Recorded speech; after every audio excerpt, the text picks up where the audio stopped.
The following episode of Trainsatlantic has been released for free for your listening pleasure. To get future editions of the show sent your way every month, subscribe via Trainsatlantic.uk. You can't write a cold open. It just has to kind of happen, and you need to have a conversation for that. Oh, yeah. Well, I was going to tell you all of the secret stuff I heard yesterday, but now that we're on air, I can't do that. Oh, God damn it.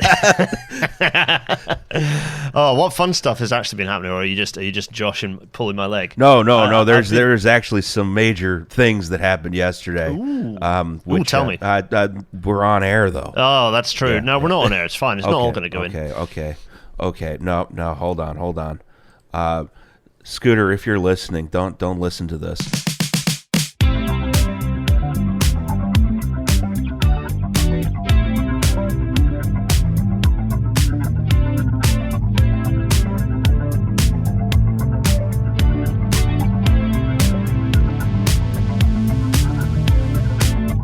Why is the U.S. Railroad like this? I was up late last night contemplating this. Like, you know, we pay people to ship freight. We pay these companies to ship stuff, and what they do is they break everything. It's terrible. It's awful. It made me. I was really mad about this. Like, this is supposed, like, the U.S. Railroad and the Class 1s claim to be the best in the world. I mean, by every conceivable measure, they aren't. But they do claim it fairly regularly, right? Yes. I mean, CSX love to just throw a train in the dirt. We've established this. Yes. But so do Norfolk Southern. Oh, yeah. And Union Pacific. Union Pacific love to do it. And Burlington Northern Santa Fe. And Canadian National. And Canadian Pacific. All of them. They all do it. They just love to do it. I'd love to say that we do too, but I don't think we do throw freight trains on the dirt. I don't think it's at all comparable. It's not something which is, like, you know, tolerated anywhere near as much. The whole point is that it's supposed to be better, safer, reliable for goods. Like, and it can be, and it is most of the world. What is happening? What is happening here? You can't even ship relatively durable good like. Oh, this is just like logistical stuff. Without it getting broke. Oh, yeah, exactly. Yeah. The one thing that is you would hope would remain intact, which is. Oh, I'll check that later. Yeah, no, can't do that, guys out there. Unfortunately, maybe you should consider shipping by truck. We're not so good at any of this. How are you, by the way, Rocz? Are you all right? You well? I'm. Other than the rage. Yeah, other than the rage, I was enjoying my newfound ability to sleep through the whole night. I was having some big troubles sleeping between the hours of about 5 a.m. and 10 a.m. for a while. And now I can do that again, which is very nice. And I set an alarm today for this podcast, and I was like, wait, why do I have to wake up this morning? Right, I have to record a podcast. So that's about where I am. Yeah. Whereas I went into absolute spreadsheet hyperfocus. I've just built myself a spreadsheet because I'm going to be doing more... because my job is now, there isn't one, it's multiple things, or that's going to be the case in a couple of weeks. Actually, as of time of this going out, when is this going out? This will be episode 5, so it'll be going out.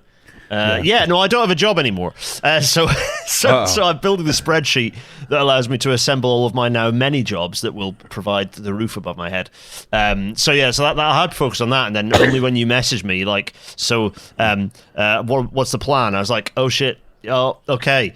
So I guess everyone, welcome to the 5th episode of Trainsatlantic. Yes. With me, Gareth Dennis. And me, Justin Rosniak. 5 bloody episodes. We've been gathering speed at an alarmingly tortoisian rate, but fear not, I've gripped the brake and steadied us to a nice, incomprehensible crawl.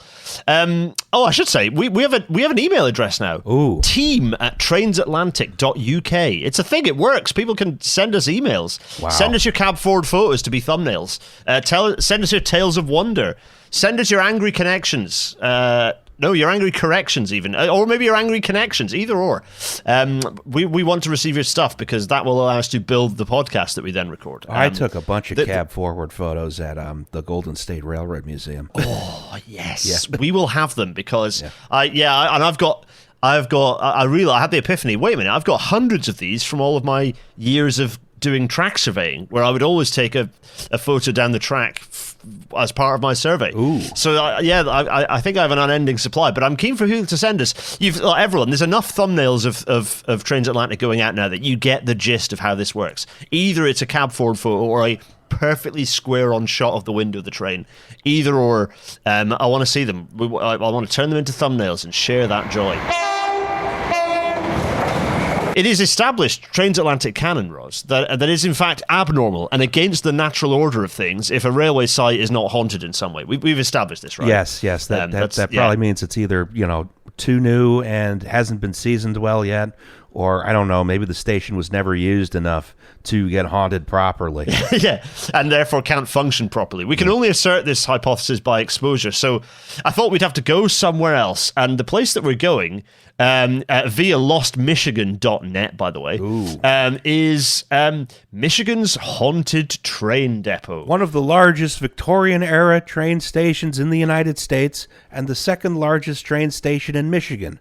The old train depot in Saginaw is said to be haunted. No, Are you holding a torch under your chin as you say that? no, the smoke detector would go off. Oh, wait, no, torch is a flashlight. Right, okay, yeah, I could do that. Oh, yeah, sorry. You're holding a flashlight under... No, that would be evil if I asked you to hold a flaming torch under your chin. That would be... don't do this at home, folks. Known to local residents as the Potter Street Station, the Flint and Pere Marquette... I always screw that up. Is it Pere Marquette? There's no T, so Pere... Yeah. It was a Chesapeake and Ohio subsidiary for a long time in Michigan. Okay. Yeah, Saginaw Depot was constructed and opened in 1881 and was designed by famous New York architect Bradford Lee Gilbert. I don't think I've heard of him. Do you know about Lee Gilbert? Are you familiar with? No, you haven't. Okay. No, I've never heard of him before. I'm sure maybe there's some other buildings. Let me look it up. That's why I was going to say, that's what did he do? Did he do anything of any note or interest whatsoever? My gut feeling is saying, it says famous, so it must be something he did. Bradford Lee Gilbert, known for designing the Tower Building in 1889. Which is apparently no longer extant. Or wait, no, maybe it is. Hold on. Yeah, no, demolished 1913. Very no longer extant. Yeah. Oh yeah, that's very no longer extant. Yeah. That's like that's like two previous iterations of like Manhattan ago. Oh, it's like he did Grand Central Station. Oh, that'll do it. The previous building to the current Grand Central Terminal. Yeah, I see. Okay, so not the one that people are familiar with, but the one before that. No, the one before that. Yeah. So everything he's built has been demolished essentially. That's what we're establishing. Yeah, that's such is the progeny of Victorian architect. Exactly. In 1964, the last passenger train departed the Potter Street Station. The rail line would continue to be used for freight until the station was closed in 1986. Yeah, so that's the kind of the history of the station. But basically, this the haunting, the kind of the information behind the haunting of this is kind of I would say like tenuous. And I think the funnier thing, which we'll talk about momentarily, is the fact that it has been featured in a ghost investigation documentary. But we'll get to that in a minute. So that apparently, bodies of soldiers who died in the war were shipped back to Saginaw by train to this depot. That's not special. Richard Frober was a casket maker in Saginaw. Saginaw, sorry. And his shop was in the depot, and he would build a casket for the fallen soldiers. It's like, okay, dead soldiers have been brought back, presumably to every station in the US. So, again, confirming everywhere is haunted theory. I would also like to point out the rail line next to it is very much active. Yeah. There have been reports of people seeing a ghostly figure of a woman in white roaming the station. Ooh. That's normal. That's just normal stuff. Yeah, exactly. Nothing exciting there. What is, however, something beautiful that I want us to witness is the fact that the depot is featured in a ghost investigation documentary. Rocz, I want you to click on the link to have a look at this. Is the Amazon link to this series of documentaries, and suddenly you will discover that there are a huge number of documentaries about a haunting on insert piece of public property. We're talking about. Look at all these. Look at them all. They're incredible. The haunting on there are so many, and they did look like this is AI slop, but before AI slop existed. This is from 2012, 2010. It's beautiful. Statistically, individual buildings are haunted, not so much streets. So, like, if you have a long enough street, I mean, statistically speaking, there will be a haunting on it. Exactly. This is. I love this. I just suddenly discovered these documentaries, directed by Stephen T. Shippey, or also known as Stephen, inverted commas, Prozac Shippey. That's in the actual Amazon Prime Video sort of link. I'm absolutely fascinated by this. Imagine that being the name that is in your IMDb record. Stephen T. Shippey or Stephen Prozac Shippey. Incredible. So yeah, I love that. And this is a call out to our listeners. I want you, if you have stories about haunted railway shit, please send them our way. team@trainsatlantic.uk. We would love to hear them. We want to hear about your haunted railway shit nearby. We need it. One thing I will say about this station is that it is pretty well located if they ever wanted to restart Amtrak service to Saginaw and other parts of, the Michigan Peninsula. And that's something that they think about every once in a while, and then they don't do. It was ever thus. Deeply frustrating. Yeah, run the trains there, folks. Like, you can, the haunting is it's wasted haunting. Yeah. Like, if you haven't got passenger trains running through there, stopping there. Yeah, it's just... you're wasting a good haunting. Yeah, it's just like goth teenagers getting haunted. Yeah. It could be regular people as well. Yeah, exactly. Oh, all the Urbex guys are taking all our haunting from us.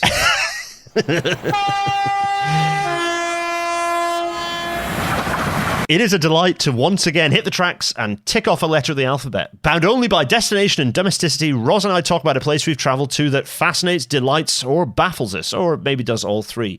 Roz, where are we heading for the letter E? This is Alphabet Travels brought to you by the letter E. Where are we going? We're going to go to East Falls Station, which is it's in East Falls in Philadelphia. It's a regional rail station. And I've been there a couple times, usually to meet people at a bar called Franklin's, which has a nice outdoor deck. Ah, nice. Right next to the train track. You can watch all the regional rail trains go by. Also a very nice beer list, and the food isn't bad either. But yeah, East Falls Station. It's just sort of a asphalt platform with a bus shelter, but very, very, very nice area. I enjoy it up there. Also, it's pretty cheap up there. At Franklin's. Yeah. Is Franklin's the bar that you took me to and we watched trains go past? Probably, yeah. Yeah, I think it might be, because you've got those classic massive OLE masts. The huge Reading, Yes, exactly. catenary poles. Yeah, you can't even call it. I don't even know what you would call that. It's such a huge structure. It's like the fucking Eiffel Tower. They're so big. Yeah. They're really big. Yeah. I am sure. Right, I'm going. I tell you what. I'm in Street View because I want to go. I want to see where Franklin. In fact, Franklin's East Falls. There we go. We're going in. I've hearted it on my Google Maps, which means that I have absolutely been there and can validate that it is a place that I enjoyed being. It's really nice. Yeah, it's nice. There's a nice little deck. You can go out there. We enjoyed beers. We watched trains. There is an Eiffel Tower in one direction. There's another Eiffel Tower in the other direction. Yes. It was beautiful. I enjoyed it greatly. Yeah, no, that was great. It was a good trip. Did we go... Was that day we went for a bike ride up through Philly? Was that day? Or was it might have been. It might have been. Yes, it is, because we hired bikes to the bottom. We dropped our bikes off down by the river, and then we walked up the hill, because you are decidedly going up the hill to get here, I think. Oh, yeah. Indian Queen Lane is very steep. Yeah, I think that's exactly what we did, and it was a delight. It was great. To be fair, we'd cycled up from Center City, so it was a good little pedal to get up along this to this part of the city. That was great. I really enjoyed it. And you're right. Okay, so it's always good when a station has a bar. And in this case, it might not be an official station bar. This is, Franklin's is nearby, but it is. It may as well be. It may as well be. Yeah, exactly. Yeah. That was, no, good stuff. Franklin's. So shout out to Franklin's Pub. It is called Franklin's Pub as well, which is good. Franklin's Pub, East Falls, Philadelphia. And it has got a picture of a smashed Puritan. on the outside, which is very nice. So very Yes. good. Okay, East Falls. So strongly encourage people to visit East Falls. From a good place that has a bar to somewhere hopeless and terrible, because the station I'm going to take us to is a station I've used a few times and only for the sake of doing site works, and that is East Midlands Parkway. Now, that name, as soon as you hear a Parkway station, it might mean different things in different places, but in GB, Parkway means... Oh, look at those. Look at those cooling towers. Oh, Holy yes. shit. Those have been almost all brought down. Like I'm not sure any of them are still... Ah, yeah, damn. I know. I want all cooling towers to be protected because they're like part of the landscape. They're part of the skyline. They're kind of iconic structures. Yeah, it's surrounded. It's got Ratcliffe upon Soar Power Station, which is one of the massive, like, enormous scale sort of coal-fired power stations that obviously is no longer running, but was there until recently. Yeah, East Midlands Parkway. For those who don't know, Parkway stations mean station in the middle of nowhere that possibly has a car park next to it. It's essentially what a Parkway railway station is for in GB. British Rail invented the concept for us anyway, thought it was a very good idea. It meant that they could say, look, we might have closed the station in the middle of the town, but we've opened a new one that's very small and has a bus shelter on it, and a large car park adjacent to it on the main line that's 4 miles away. Oh, yeah. I'm looking at you, Tiverton. Parkway, bad. East Midlands Parkway is an interesting one, though, because it's built much more recently. It's a much newer station, and it was kind of... new stations usually these days, when they open, they see massive footfall. They are really instantly really popular. East Midlands Parkway was not. And it was kind of intended to be a bit of a hub for like different sort of services in the East Midlands. The East Midlands is like quite a dense, well, it's quite a populated area, but it's quite spread out. Like, there's no obvious single hub that you can do like hub and spoke services from. You've got Leicester, you've got Nottingham, you've got Derby, and they're all kind of in a triangle, and the services don't really make sense, and actually the railway network doesn't make a huge amount of sense between them either. So East Midlands Parkway was kind of one of a series of measures to kind of attempt to provide better connections to the hinterland of like towns around the area as well, whilst being kind of on the main core network. But it's not really near the airport, because East Midlands Airport is nearby, but not really on it. So again, it's a bit like, well, what was the station put there for? There's not really anything useful nearby for you to get off specific. So if you're getting off the train here, it's only because you're either getting in a car or getting on a bus. The tram should be extended to meet it, but isn't. It's a bizarre. It's a very strange station. You can't even really get to the power plant, huh? No, exactly. Well, this is it. It's like it could be the case that like you like if the power plant was like developed, you could do something more with it, and then that station might become useful. But at this point, it's actually just a really strange, quite substantial station. It's got kind of a big-ish building. It's got lifts to all platforms. It's got a pretty decent canopy over much of the platforms ish. 4-track station, and it just is connected to nothing. It just sits in the middle of nowhere. It would become useful if you converted Ratcliffe onshore power station to being something else, but that isn't what's currently happening. That is we're still not there yet. But if you go past, I can't remember if the cooling towers have been completely flattened. Yeah, I'm now having like one of those things of like, oh, have they been flattened or not? It's basically a car park and a railway station and nothing else. This does appear to be a coal power plant, which I understand is no longer a thing in Britain. Correct. We don't have those anymore. It definitely isn't operating anymore. It's whether they've like actively bulldozed because there are a few places where we said no, we're going to keep them because they're such an iconic part of the like sort of industrial heritage. But the trouble with those structures is that they are like cooling towers. Well, as you know from WTYPs of the past, they're not hugely. They're spectacular structures, but they are fantastically engineered to be pretty thin as well. Yes. So they're designed to their life and not necessarily much beyond that. And beyond their design life, they start getting very expensive to maintain. I love them. I think they're fantastic bits of engineering, but they're not like a brick chimney that is that much more reliable. These things are designed for their design life and not much more. Yeah, they'll fall down, no problem. Yeah, exactly. Particularly if Wolverine has a final. Yeah, or a tree falls on them. Well, yeah, that's it. East Midlands Parkway, odd station. I don't know what it's for. I suppose its only claim to fame is that for a little while, HS2 was going to call at it. They were going to expand it and put HS2 to it, and then they decided not to do that either when they completely shit-canned anything to do with going eastwards for HS2. So Naturally. East Midlands Parkway will continue to be weird forever and into the future. Right, okay, something more fun than a parkway station, AM or FM. We're going back to some more techno bullshit, Roz. Sometimes SpaceX engineers break containment and start pretending they know how to, horizontal rather than vertical transport works. Today, we're talking about parallel systems. Oh, God. Let's just go straight. Yes. Yeah. Okay. Do you know a bit about this? Are you familiar with parallel systems? I've been following this vaguely for a while, and the idea is actually much more practical now than it started out as, but it's still not very practical. So tell us about it then. Well, what is it? Like, tell us a bit about. I've opened up the website because it's always fun to read their copy. So I'll very quickly read their first paragraph, like the first sentence they put for people who want to know what this is, and you will learn nothing. Roz, once I've read this, you have to tell us a bit more about what this is supposed to achieve. And yeah, so Parallel is unlocking new markets for railroads by improving service and extending reach with automated battery electric rail vehicles built for the future. Now, reading that, you might think, locomotives, right? No. Wrong. No. Roz, what is this? So essentially, we have autonomous. I use that, the air quotes, autonomous. It's sort of a container chassis. With you put one container on it and you send it somewhere. So every car has its own motors. They're all battery electric powered. They don't have couplers on the cars. They say they platoon, right? Which I guess just means, oh Christ, the cars get up real close to each other for no particular reason.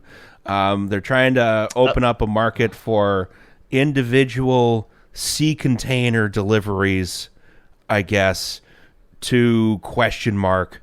There's a lot of stuff here that you look at and you're like, what do you need that for? But it's not having couplers. Like, you could just have auto couplers. Like, it doesn't even need to change their supposed operating model. Like, they could just have auto couplers that couple and decouple. That's a thing. Having couplers would make a lot of sense. Maybe instead of having a motor on each car, you have one big car at the front that has really big burly motors, because that makes your inspection cycle a lot easier, saves a lot on maintenance. The other cars can be kind of dumb, and then I don't know, maybe they could be a bit longer and you could have a well in the middle, so then you could stack two containers on top of each other. And rather than delivering all these containers to individual customers, right, which requires a lot of infrastructure at the destination, you could either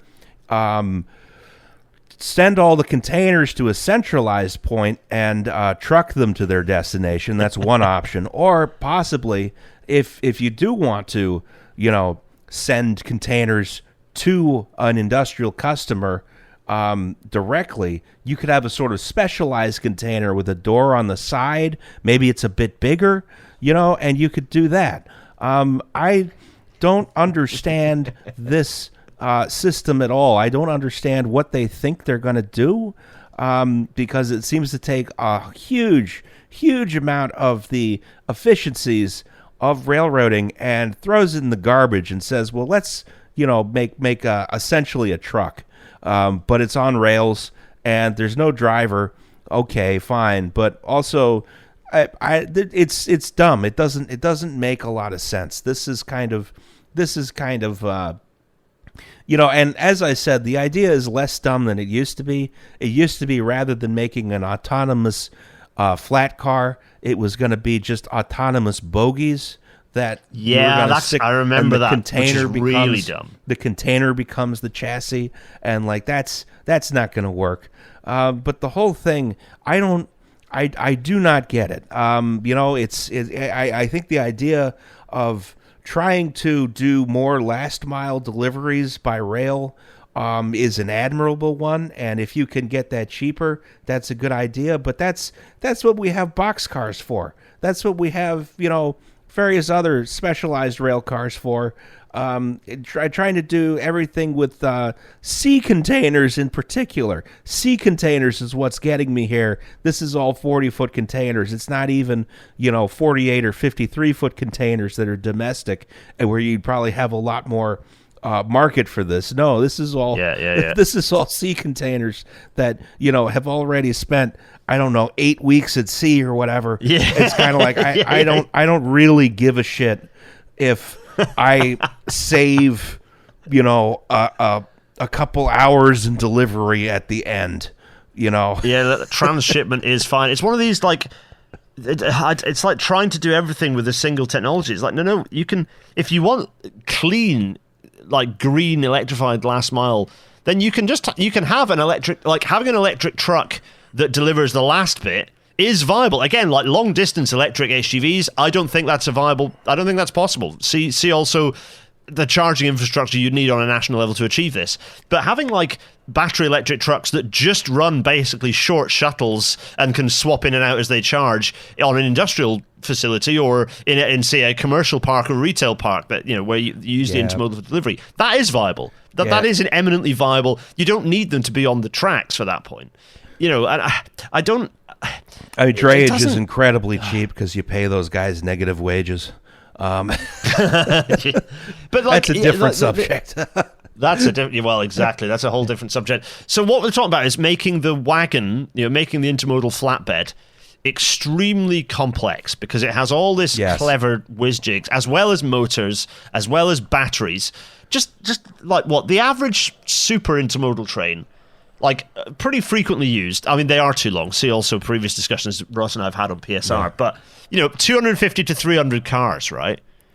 That's just one train. So one of those, even if it's 100-car train, right? 100 vehicles that suddenly need to have like categorized assessments rather than just standard hit it with a hammer inspection regularly. They have to like have full strip down, reassemble checks to have the right reliability to not basically dump itself in the middle of the track and block a main line.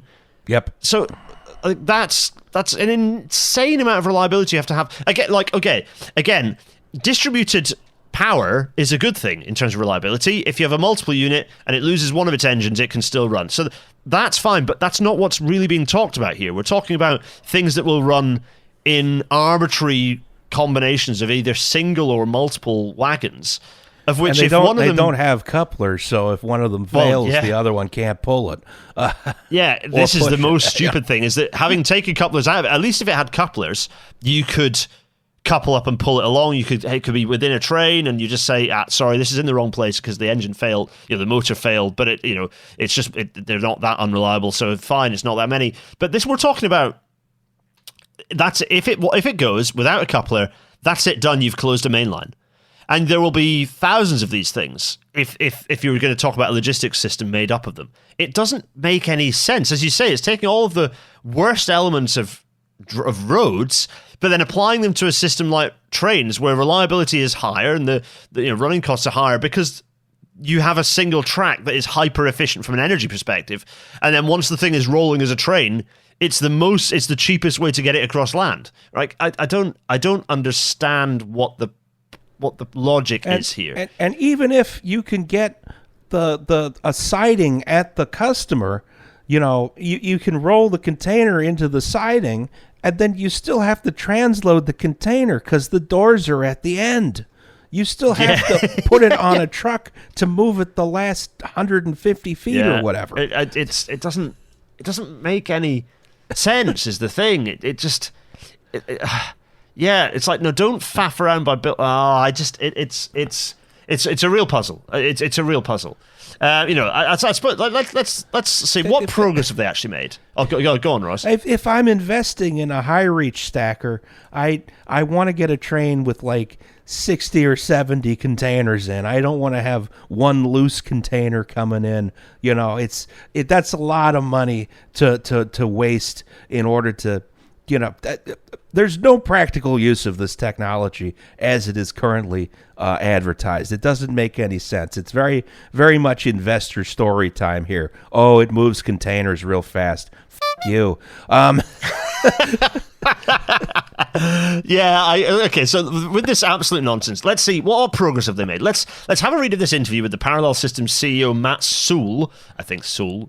I don't know. I apologize, Matt. I don't know what your last name, how to pronounce your last name. On building what he calls the world's first autonomous freight rail system. Well, before we even flip and read the piece, I want to just call him up on that. Like, have you heard of all of the gravity systems that existed since railroads began?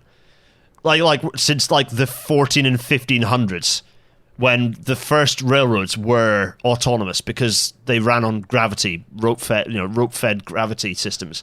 So shut up. Be quiet, man. Anyway, right, okay. So we're going to robotics and automation news. Not to mention mail rail. Yes. That was I would call that automatic, not autonomous. Well, this is it. Autonomous is somehow a different. It means that it has a robot head at the front, doesn't it? When it's autonomous? Exactly. Yeah. So we're going to robotics and automation news here. By the way, I always drop the links to all this stuff in the Discord channel. There's a Trainsatlantic Discord channel on the RailNet server, so you can go in and find that. By the way. Anyway, right. So let's see what Matt Soule is saying. He believes that autonomous rail could become one of the most significant developments in logistics. Of course he's saying that because he's looking for VC money. That's how that works. Yes. So let's see what he has to say. In this interview, he discusses... we'll find out. Matt says, so autonomous trucking has received enormous attention over the past few years, but autonomous freight rail has remained relatively under the radar. Why do you think rail automation has been overlooked?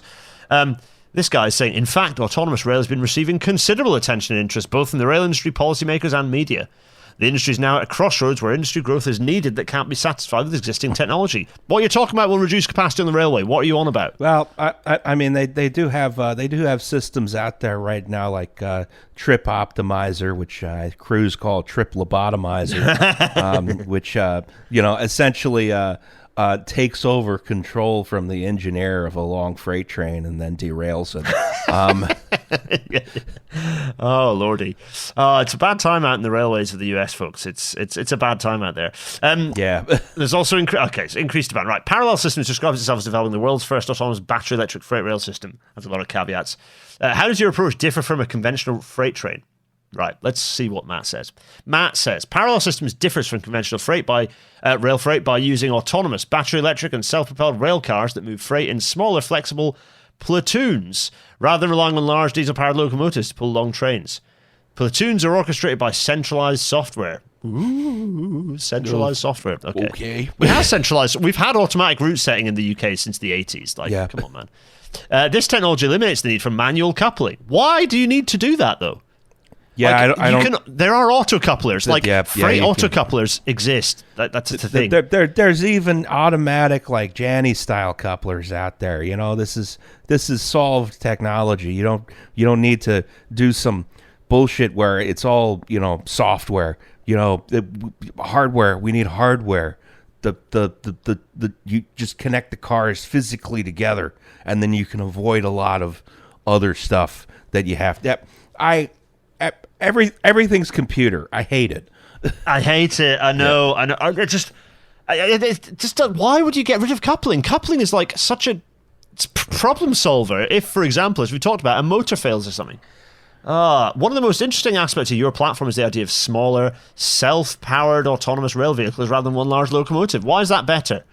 The Parallel Systems model is better suited to modern logistics because it replaces rigid, massive train schedules and infrequent service with flexible, on-demand and zero-emission freight packets. That would be true if the trains didn't get in the way of each other. I don't. Modern supply chains driven by e-commerce. The Amazon delivery vans. Okay, demand speed, predictability, and sustainability. Traditional rail excels at moving bulk goods over thousands of miles. Yes, it does, Matt. But it is too slow and inflexible for today's fast-moving retail and manufacturing networks. No, it isn't. Europe uses them absolutely fine. It's called having a logistics chain. It's called delivering the stuff. It goes into the train. The train moves it at bulk, at scale, and extremely cheaply across large distances. It's then distributed to the other end. That's the model that has worked for a very long time. And things like intermodality, things like containerization have helped make that even more slick. I don't see how... Essentially what's happening here is you're dismantling the most efficient thing that rail does, which is mass movement in bulk at scale for very low costs. Okay, so he goes on. He talks about trucks competing with trains and the fact that he reckons this makes rail competitive with trucks. It's like, no, you don't need rail to be competitive over short distances with trucks. That's not the market they're competing on. Like, at that point, you can have electric trucks and electric vans, and that sort of works fine. It's okay. That's fine. We're okay with that. Warehouses that take boxcars again, but that's a different subject. Yeah. The logistics sector is increasingly moving towards automation, autonomous trucks, robotic warehouses, AI-driven routing. Oh, fucking hell! And now autonomous rail. No, not now autonomous rail. Like, what does autonomous even mean? Like, what are we talking about here? I don't think you can have an autonomous rail system because the railway is just forwards and backwards. Sort of inherently not autonomous, lots of decisions are made for you. You can, it's not, you don't make decisions on the train to a large extent. The signaling system makes those decisions, Yeah. as it would whether it's a single box car and a flatbed or a 1,500 meter long train. Like, the signaling system is making those decisions for you, right? Yeah. The sort of comparison I always think of is like, okay, is this autonomous or is it automatic? Autonomous is like, Rosie the robot, and automatic is like a toaster. And every rail system is automatic. It's not autonomous. Huge amounts of automation. Yeah, exactly. Yeah. And like metro systems have totally self. The DLR, but Paris has lots of fully automatic, operating metro systems. Like that's a done thing for a freight railroad. Also, we've lots of freight systems that are automatic. Particularly industrial railways that are fully automatic. BR pioneered some of this operation on our merry-go-round trains, where the driver was making the train go forwards and backwards, but you can't really say they were doing much more than that. The train was being signaled through a gigantic kind of Hornby model railway, where it would reach the power station somewhere like Ratcliffe upon Soar. By the way, the computers would take control of the train.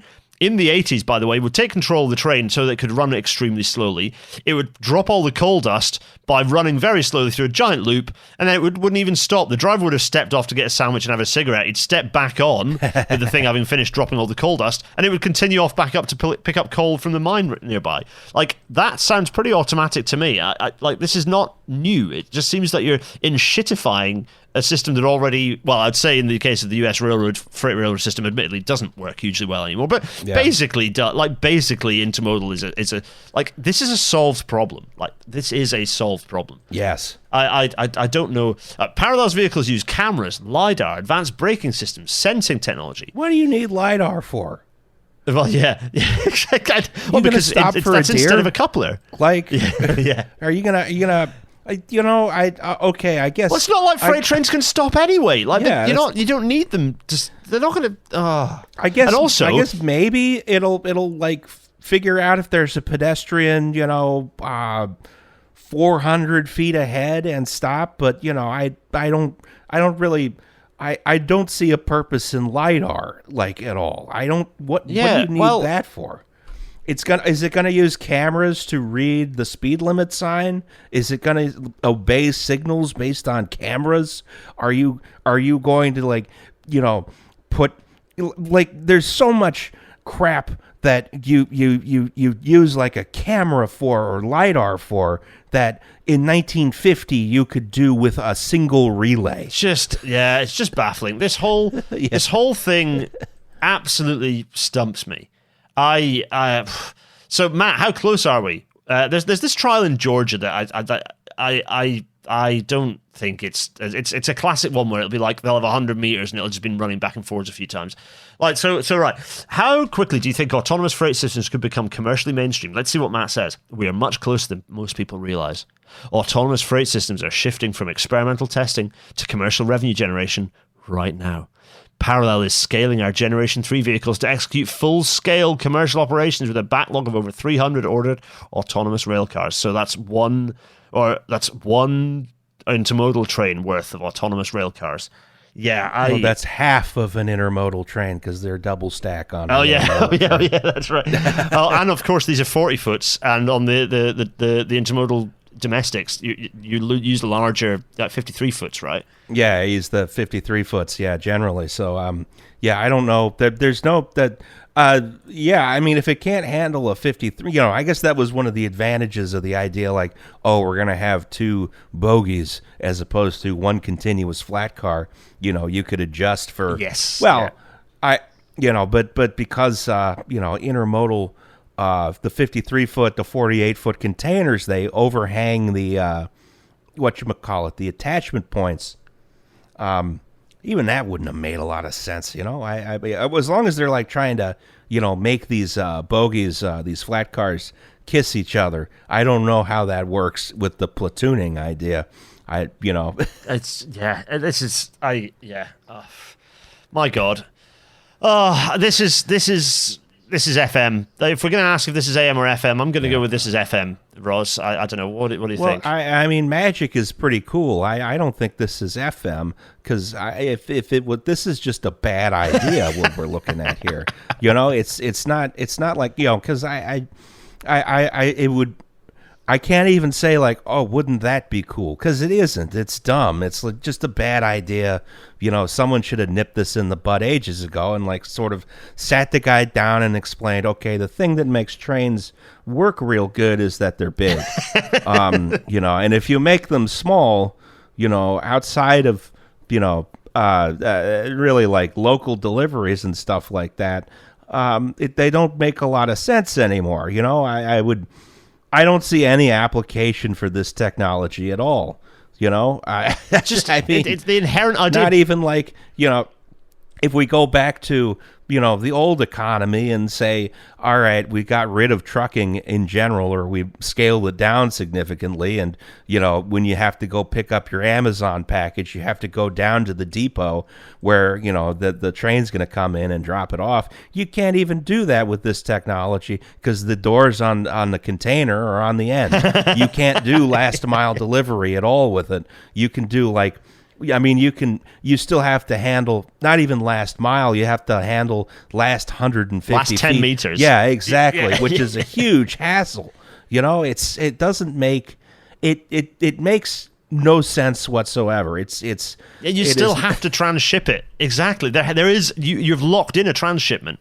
So why not make the transshipment? No, it's dumb. It's dumb. It's dumb as hell. If it were a boxcar, I'd have a lot more sympathy. But it's a container. I'm sorry, that doesn't make any sense. It's listener-led quiz time. Ethan Whitford on the old Discord asks the challenging question: what is your favorite transport and/or engineering-themed song, if you have one? Yeah. Roz, what's yours? Do you have one at all? It's one of those that's like, oh God, sift back through in my head. What is my favorite sort of transport themed song? Yeah, Roz, what's yours? I mean, there's a couple I can think of, like Gordon Lightfoot's Canadian Railroad Trilogy. I suppose maybe Edmund Fitzgerald is also up there.